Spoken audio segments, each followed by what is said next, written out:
Force community. Today I'm joined by Teneile from Garage Inc., which is all based out on the Gold Coast. So Teneile, you want to tell me a little bit about Garage Inc.? Well, Garage Inc., we've been established since 2010. We've done a few suburb hops along the way. I get itchy feet, so I like to change surroundings. So at the moment we're down in Tugun and we're right next to the beach. It's got a beautiful community down here. It's been so nice for the girls. We've been here for about 12 months. Amazing. Yeah, so it's been really great. It's been definitely a wild ride. I mean, like, I don't think I could actually box up you know, the past 11 years of Garage Inc. But at the moment, it's just been so amazing. Like, all the girls are local down here and we're just loving the Gold Coast life. And yeah, we work together really amazingly as a team, as a family. We're all like a sisterhood here, so we'll support each other emotionally, artistically, and everything like that. We work together really, really well as a team, yeah. So how did you get into tattooing? So did you start out working for somebody before you worked for yourself, or how did it all work? So I always have this philosophy that I didn't choose tattooing.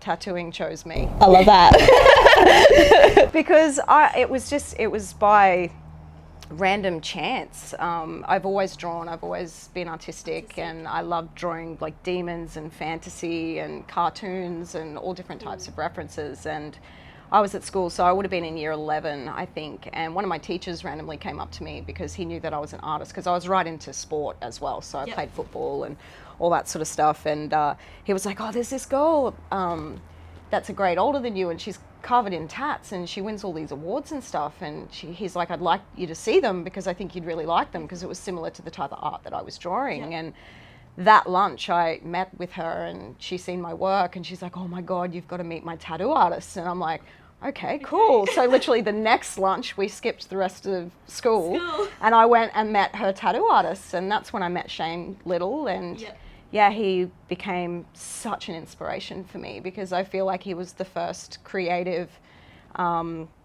organic fantasy artist that I'd ever met. You know, like, I'd only ever really dreamed of people like that, and here I was in the presence of someone that was killing it, you know, in year 11. And from there we used to draw. Like, I used to cut school and I'd go and he'd show me his techniques and we'd inspire one another, you know. Like, I really love that mentor apprentice type of thing, because he was very similar to how he's probably created that within me, because I find having apprentices and things like that so uplifting, and it helps push me to be better than I can be, you know, because I want to be. Well, you got somebody relying on you, right? Yeah, that's exactly right. So we had that really beautiful dynamic, and I sort of like went on and off the idea of it till probably, it would have been like year 2000, I did my first tattoo. So I was sort of apprenticing on and off between doing art college. I got a diploma of visual arts and new media as well, in like graphic design and promotional, because my parents really wanted me to be like an illustrator or something like that, which I wanted to do too, because back then it was all about bands and shirts and all that really cool dark demonic-y sort of shit. So like like my biggest dream would be to, you know, design an album cover for the Korn or System of the Down, you know, like, would have been so cool. But yeah, I just tattooing I just always gravitated back to it, because it was just so inspiring, and I love working with people. And I think one of my biggest inspirations, or my biggest heart thing, is to bring people happiness, and I feel love from people too when they appreciate me. So it was like, when I would create art for someone and they loved it, I really felt that sense of like validation, I suppose. Whether it was them commenting on my art or collecting my art, it was still very much the same thing. So I feel like both myself and my client, you know, got a lot out of that type of relationship. And I think tattooing for me has always been people first and art second. And it was probably about 10 years ago I actually realized that. I'm like, holy fuck, like, firstly, it's people. My passion is people. It's always been people. It always comes back to people. It's always sort of almost been clouded as art. But realistically, in the true depth of it, it's people. I just love fucking people, and I love working with people. I love knowing their story, and sharing in like some sense of their journey and figuring out why people are the way they are. Like the more fucked up, the better, like I'm just like, oh, okay. And then the more they talk about their stuff and I'm like, cool, that makes sense, but yeah, I just love people and I love art. So That's cool. It made sense to me. And so what was the jump from, so you worked for somebody to begin with and then you... Oh, okay. So my story is a bit strange. So I was apprenticing for a studio that Shane was working for at the time. And then when he decided that he wanted to open his studio, I left. So it took him about 2 years to actually open his own studio. So in that time, I went and worked for my other mentor, Tony Oliver, at Stone's Corner. So he's still got Sacred Skin in the city. So I was there with him for about 2 years. And then Shane finally opened his studio. So then I went back to Shane.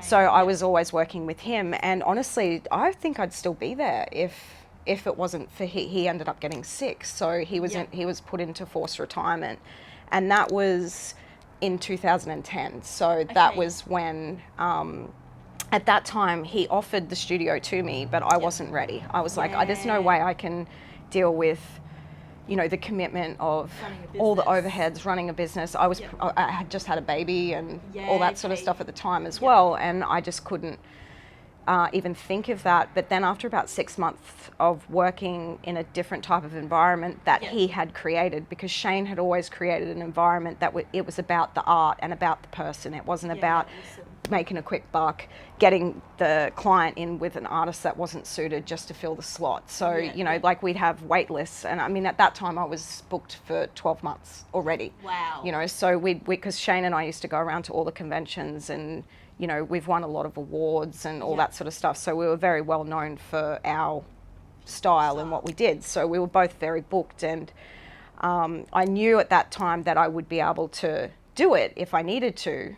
And then I was sort of forced into it because I was now working in an environment that wasn't to the values that he had created. And that's when I thought, it's time for me to create my own, because I just didn't know if it even existed.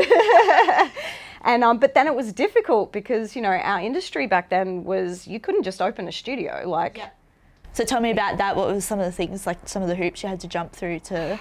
Well, it had to be very underground. So the very fact that I'd built a name and a reputation for myself in the industry, I had a good rapport with a lot of the people that sort of, were, I suppose, the top of our industry, and the people that already owned studios and things like that, and had a lot of say with what happened and going on, and the fact that I had learnt under Shane, who was one of the best in Australia.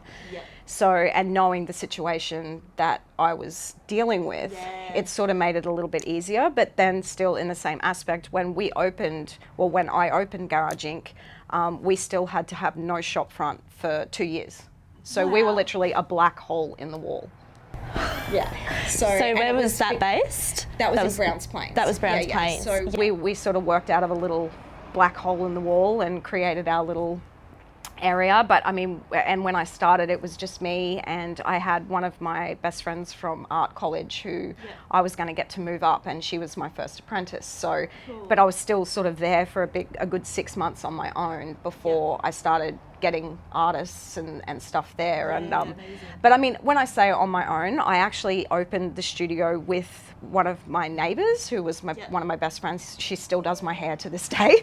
So we were sitting in the gutter, literally sitting in the gutter drinking wine, and she's like, I've had enough of working for my boss. And she'd been grinding for the past 10 years doing hair and was super busy, and I was basically having the same complaint. And we looked at each other and we're like, let's just do it, let's just open together. So we had Garage Inc. tattoo and Garage Inc. hair. So we had a hair salon and a tattoo studio, but which was really funny because we were the first one in Australia to ever do that. And fuck, it created some shit. Like our industry was just like, we had the council called on us like so many times just from like other studios, like going, oh, this can't be right. And because we were super successful pretty much from the get-go. Which is cool, but like now it's funny to see, 10 years later that like tattoo barbers are popping up everywhere, You started that So trend. yeah. So, but I mean, she ended up falling pregnant in the first 12 months that Yep. or she may have already been pregnant, I think, when we actually opened. And I think the pressure of having a newborn baby and Yep. having the business and everything, it just made it so much much. easier for her to, do it from home and have some time off. So, Yes. but then at that point it was perfect because I was getting to a standard where I could start hiring more people, and I was getting more artists that wanted to, heard of the way that we do things and Yep. and run things. So we were getting inundated with more artists wanting positions. So I sort of needed the extra space at that time. Yeah. How scary was it for you to make your first hire? Because that's a big thing for, I guess, young entrepreneurs when they start to grow. And that next hire, it's because it's quite risky. It's like your ass on the line to not only pay their salary, but then also make sure you can afford groceries that week as well. Oh yeah, it's definitely hard, and it took a long time. See, the thing is, the reason I didn't have too much fear around that was basically because I knew that I could financially support myself. Amazing. I was busy. Yep. So I was grinding. I was doing Yep. 12-hour days, 6 days a fucking week. And I Yep. knew that if I had to do that, I could sustain it because I love what I do for a living. Amazing. So I did that for the first 6 years of my business. So, Yeah. like lead Lots of weekends. by example. And I think within 6 years, then maybe I cut back to like 5 days a week. Yep. but it was the grind. So I always knew no matter what, Yeah. I could handle my shit. Yeah. So I never ever once relied on the fact that I need income from contractors Yeah. or that I can't afford to pay my shit, because I know that if I have to, I can do the work myself. Yeah. So awesome. for me, as far as like with business, it's like you need to know that for me, business hasn't been about creating something that sustainably works for me to have time off. Yes. That's not it at all for me. Like I've Yeah. always had to be, like even now, 11 years later, I still need to work to support myself, to pay stuff. Yeah. But the thing is, it's having that beautiful environment and the fact that I come to work and I love what I do every day, and the people that I've got here make my life fucking amazing. Yeah. So it's all about like, enjoying that happiness and creating a good life for yourself. If you're running a business that you're that's causing you stress, or it's, like you've put in too much fucking pressure on yourself, and what's the point? That's exactly right. You know what I mean? Yeah. Like, so it's just more about, just creating something out of something that you love. That you love. Yeah. So you were in Browns Plains doing that, and then what was the next move after The that? next move was we opened, so all my friends and family thought that I was literally losing my mind. I think to be a self-employed, you do. There's So something not I quite was right. literally property hunting. So I had this fucking dream that I was going to open this mansion that like all my staff would be able to live, and we'd be able to live together, and we'd be able to create like overlooking the whole Gold Coast. Like it was like, it had to be that, it had to have the best view, it had to be this massive 1,000 square home. And I'm literally a tattooist from fucking Logan that came from nothing. Like people are like, Teneile, like it's not even realistic. Like what the fuck? But anyway, I started buying all this furniture, like antique furniture. Like as you can see, I've got a bit of a problem. I've stepped back from that. But anyway, so I was buying all this furniture, literally to the point where I had like a 3-car garage at home that was overflowing. The furniture started piling up on my backyard, and everyone's like, Teneile, like you don't even have the house yet. Like I'm like, we're gonna get it, Yeah, so because it took about 2.5 years, because I was a tattooist. No one wanted to even look at me for a loan. And being self-employed, it's really difficult. So I had to save every penny. I saved, 20-30% of the deposit that I needed to buy my mansion. Yep. And in the end of 2015, that became a reality. That's incredible. And I remember when I first had the dream, I had this visualization of me wearing my robe that I bought. In the mansion. And I visualized myself working in it for the first day, right? Didn't know where it was going to be, what it was going to do.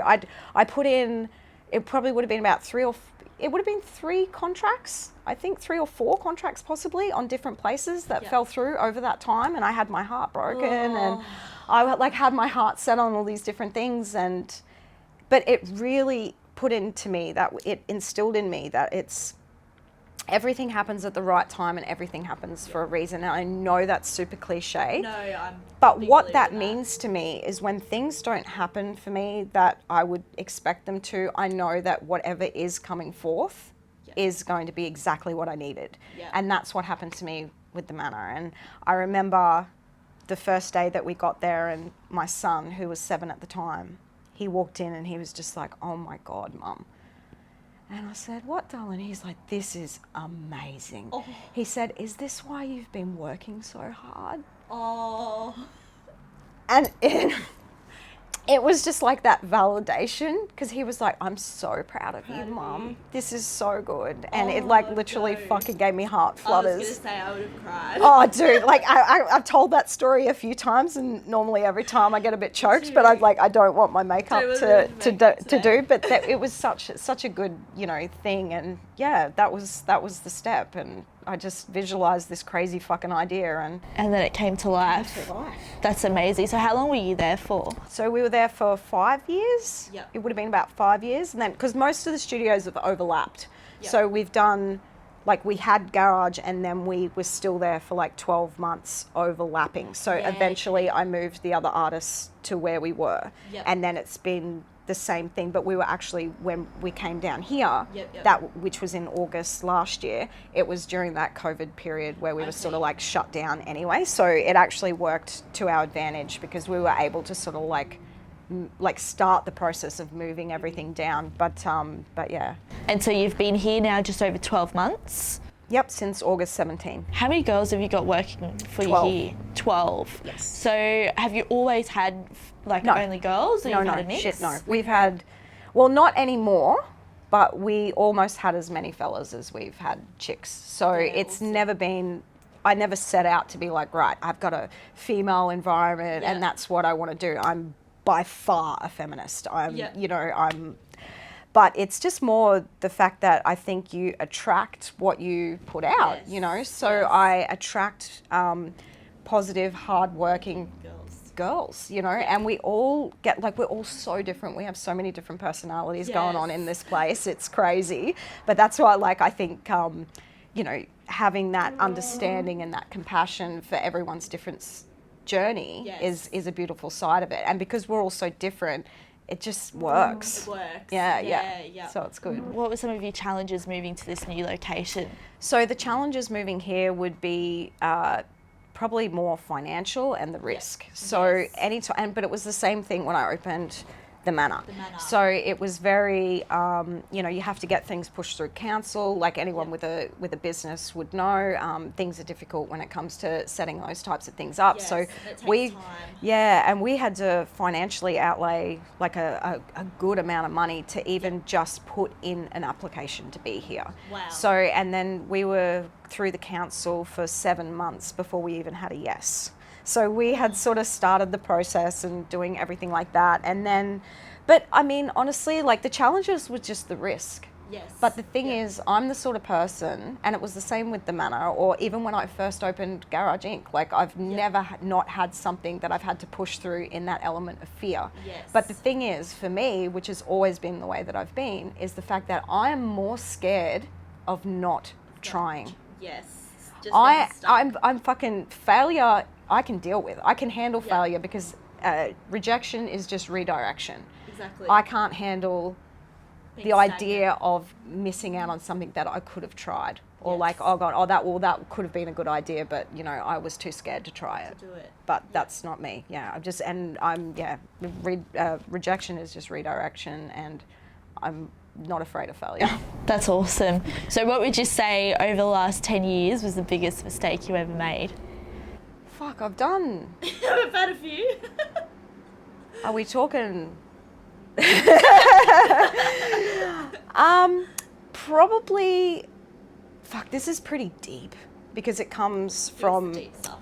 It comes from a bit of a self-reflection and things like that. Now, probably the biggest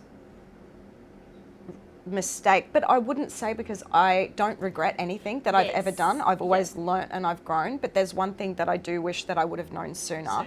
And that's to be more confident in myself and my truth, and dealing with little situations when they're little situations. Before they end up big. And before they end up big. So that's a lot of the way that I do now. It's like, you know, if there's even the tiniest little thing that comes up, and I'm really, really easygoing as well. Like I'm super flex. Like, you know, the girls work their own hours. They do, you know, the things that they want to do. But there's just a few values, and that was the other thing that I was going to say is I think that one of the most important things when you're starting a business is to really work out your why. Yes. Why you're doing it. Yeah. And then work out your values in which you want to stick to. Amazing. So my biggest regrets have been when I've let people walk over those values. Yes. And not address situations when they're tiny, When they're like small. I said, and let them get out of hand, because I hate having to let people go. It really sucks. And I even look back at, you know, because I've had to let go of a lot of my staff because we have those certain values and but in the same aspect, I do think sometimes maybe if I would have addressed those situations a lot earlier than perhaps I did, then maybe it would never have got to that stage, you know. So there's a lot of stuff that in self-development that I've learned through handling situations and stuff like that. So probably just more self-confidence, I'd say. And then and stay on top of your tax. That is that's important. Yeah. Make sure you've got a good accountant. Yes, that's overwhelming, isn't it? Like particularly when you first start out, like even just the bookkeeping side of things. It's so important. It's so important. And you need to look around as well and just make sure that you're fit, you know, you're in and you fit with someone that works well for your business and the way that you want to handle stuff. So 100%. I think that's definitely a big thing. I've had myself in some shit over the years with just I've got all this money, and then it's like, oh, yes. So stay on top of your shit. I love it. Did you have any, like over the last 10 years, have you ever had somebody who's been more of like a business mentor to you? Or is it just sort of been like you've been on your own and you've just worked your shit out along the way? Honestly, I think it's, I've just worked it.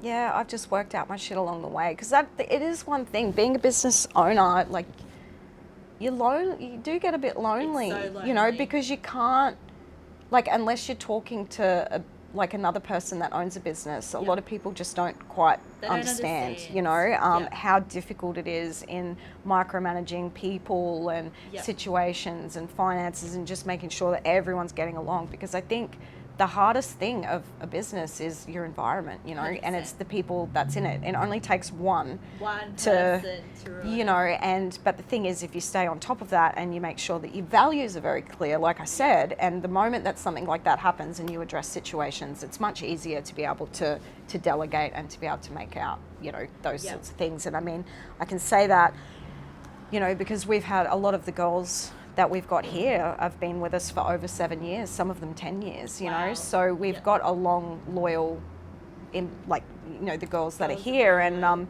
I think that's really beautiful, and in a sense it creates its own self. So for me, that's not even my business anymore. You know, and I feel like it never really has been. Like I create like a space for people to come and do their stuff, and then I just try and make sure everyone's happy. Tell me about one of your favorite moments of owning a business. Like, did you have an experience with a client that just really like had a massive impact on your life, or what was something that really stands out? I think that it's definitely, you know, the appreciation that the clients share. So when they walk out with smiles on their faces and they're super happy, and, you know, I always feel really like, because I write my gratitude every morning as well. And I love that. I do that as well, actually. For instance, this morning it was, and mine was like a memory. So I try and write down at least 3 memories that I can remember in myself that made me really happy. And one of them was, you know, my clients when they show the gratitude. And the other day I had this beautiful client, and this has happened to me quite a few times because I specialize in portraits. And I tattooed his granddaughter that he'd lost, and he got her tattooed on his chest, and it was a hard day. It was a really hard day, and he was such a beautiful man, but the look on his face when he... Oh, stop. Oh gosh. And you must like see that quite regularly as well, like you do that. How does that make you feel in terms of like that? Because that's a big like emotional toll to take on yourself. So I don't know how, I just feel gratitude, you know, that I could, I don't know. Be a part of that journey, I guess, because I guess getting that tattoo is like, it's like part of like their healing process, right? To like deal with what has happened. And like that's the really cool thing about what you do is like you get to be a part of that, a part of that journey. That's really amazing. Yeah. Oh gosh, don't make me cry. We said we were gonna ruin our makeup today, so, oh geez. That and probably just the human connection and the people that I've met. You know, I've traveled the world and I've met some incredible characters along the way, you know, friends that I've kept for, you know, life, friends that have just been in and out, and, you know, it's just those beautiful connections and conversations and artistic sharing, you know, like to being able to collaborate with other artists like from around the world, and like even the girls that I have here, and to be able to share in our stories, it's that human connection element that I think is the thing that I'm the most grateful for. And you know, that's definitely what stands out for me about my industry and the business and everything like that. That's amazing. Yeah. So I want to touch back on the gratitude and what you do in the morning. What does like an average day look for you in terms of like what do you do when you get up? How do you keep yourself, I guess, motivated? So I try to get up at 4:30 before my 2-year-old. So I like quiet in the morning. I like to like not talk for quite a while. But yeah, usually I get up and I go make a coffee. Love that. I walk out to my deck and I sit down with my gratitude journal and I write down a beautiful memory from the day before. I usually choose a couple more from like times in my life, and then I write down 10 things that I'm grateful for. Amazing. As if, you know, like, but more, and then I write down 10 things that I want to come to my life. But instead of writing them like I would like this, I write them as if they've already happened. And I visualize something really simple within that affirmation to make me feel like it's already a part of that. It's already happened. It started at the start of the year. I started reading this book called The Magic. Okay. And that really validated for me, and it changed my life, you know. And I already thought that I was a really grateful person, because I am. But it's more about actually really feeling that gratitude. And it's like, you know, when I drive to work, like I'm looking at people on the side of the road and sending them love. You know, like I see like an old guy on the side of the street and I'm like, well, this morning he's going to get a call from his daughter because he hasn't heard from her in a week, and it's just going to like make his day. Or, you know, I see a guy in a business suit and I'm like, he's going to get that email that he's been waiting for that job interview. You know, so when I'm on my way to work, I'm not worried about the toils of the world, and, you know, because that's probably the thing that, you know, if anything gets me down is, you know, a universal sadness or, you know, things that are going on externally. Because I'm so grateful for the things that I have close to me. So anyway, I'm going off track again. So I write my gratitude and then I chain smoke a couple of cigarettes. Love that. I get up and go do yoga. Yep. Then I have another couple of cigarettes. And then I have my breakfast, and then I muck around with the kids, or, you know, ask what they're doing for the day, and then I head to work. And then you head to work. That's amazing. So tell me about the girls that you've got working with you at the moment. Like, what sort of, I guess, styles of tattooing do they do, like, range from? So we've got a really beautiful broad range of artists here now. Like, predominantly the studio specialises in black and grey realism. But then on another level, we've got like Japanese, we've got small colour, we've got traditional, like there's all these different types of artists that we've got working here. So we've pretty much got a girl for everything. It's beautiful. It's amazing. Really cool. Like there's a couple of different styles, you know, say for instance, if a client comes in and wants something really specific that is not what the girls would do normally, we wouldn't be like, oh, okay, well, we'll just shove it in with her. We've got artists all around the Gold Coast, or, you know, that we will refer to. So we like to share in that. So it's, we don't take on anything that we don't think. So any client that would come to us would know they're definitely going to get pointed in the right direction, whether it's being tattooed here or somewhere else. Yeah. Amazing. So what are your growth plans for Garage Inc? Have you got anything in the pipeline? I do. Are you allowed to share? I'm not allowed to share. Yes. I've actually got a few things happening at the moment. Yeah. So I've been working on for a little over 12 months now. So Amazing. it's been so eye-opening and like just knowledge, and I've just been having so much fun doing it. Fun. Yeah. I've been. Awesome. It's So I got to cut, and then there's another project that we've had in the works as well. So yeah, it's really exciting, and everything's starting to look to opening up next year. So great. But well, yeah, I'll have to come back and interview definitely. again next year. Find out what's going on. That's awesome. What would be your piece of advice to a young person wanting to start their own business? I would say that you, like I was saying earlier in the conversation, find your why. Yeah. You know, really work out your why. Why do you want to do this? What are the freedoms that you're looking to get? Yeah. Valuing up what's important to you in your life and why you want to start this business. Secondly, you need to work out your values in which you're adhered to, because it's a really good foundation to start off with. And I know that when I first started the studio, I didn't have as much of a forefront of my values. It was more here. You know, like I understood what I wanted, but my staff and things, it was like I never wrote anything down. And I'm not talking about like, because with ours, we don't have like what a lot of businesses have got, you know, you sign your contracts and you got to do this and you got to do that. My girls and my artists have always been free to be who they are. So I would never want to pigeonhole them into like a certain section of like, this is what I need you to do. That's not what I'm talking about. What I'm talking about is, you know, what are your values as far as truth? You know, reliability. You know, accountability. And honesty. You know, it's those type of things that you set down and you set forth and be, you know, or like maybe that's not what you want. That's just personally for me, you know. So everyone's got their different why, everyone's got their understanding. So for me, when I opened the studio, it was the fact that I wanted to have like a really free and open place for people to create and not feel forced into doing so.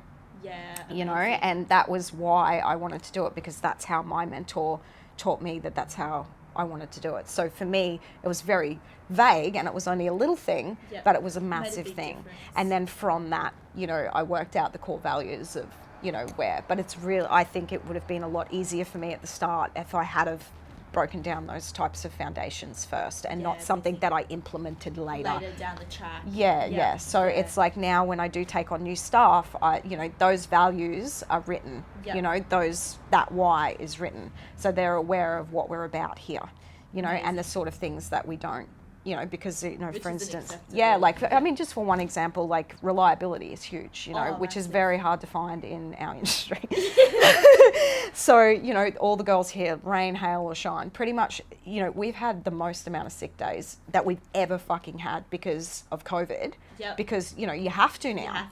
Whereas, 2 years ago, like we'd have, you know, we'd have it up our nose, you know, like we'd be, you know, like one of the girls had come from having like gastro like the night before and like no sleep whatsoever. We got to rock up for our appointment because our clients expect us, you know, to be there. So rain, hail or shine, we're there, you know, like, and you know, we've got clients that fly in internationally from out of state. They're taking their time off, you know. So reliability is a big thing. But then if we hire someone that isn't reliable, all the girls are so reliable that it shines through. So it's about keeping everyone happy, you know what I mean? So how has COVID affected you in the sense of, so you had a lot of people that would come overseas to be tattooed? Yeah, and interstate. So interstate has been the main one. Probably like me personally, for my clientele, so over 70% is interstate. So they fly in from Sydney, Melbourne, Western Australia, you know, New Zealand, all over the place. And a lot of the girls are very similar. So that has affected us greatly, just to the point of like rearranging bookings. So we've got a lot of, obviously, Gold Coast, Brisbane, Queensland client, which we can easily fill. But it's made it so hard for Stelly. Like, she's been working her ass off because, like, even say, for instance, November, was full of Sydney clients. We were all full of Sydney clients because they were rescheduled from the last lockdown. So last week, Sally had to go through on the cancellation list for all the locals because Sydney's and Melbourne clients are still aren't able to come here. So that, you know, there's been those little things that have, but I mean, honestly, it hasn't caused me any stress. I haven't had to do anything. It's all been Sally. That's the other thing. Good management. Good management. Good yes. management. I'm lucky enough to have my amazing sister who is a people person above anything else as well. So she's good at, like, you know, micromanaging all the personalities and stuff like that, and you know, not just clients but staff, all that sort of stuff. So they all love her, and she might not be like the most organized motherfucker in the world, but I'd trust her with my life, like dead set. That's like amazing. I've never had to worry about anything like that, you know, fully. And trust is such a big thing too, like particularly for a team. Like you need to have trust there, otherwise it just causes problems. So amazing. Well, we'll make sure we'll tag Teneile's Instagram and Garage's Instagram bio in the video. Make sure you go and check out some of the artwork. It's pretty incredible. But thank you so much for coming along and chatting with us. My I'm pleasure. sure there's lots of entrepreneurs watching this that have learnt a lot that they can now apply to their business. So thank you. Thank you so much for having me. No, my pleasure.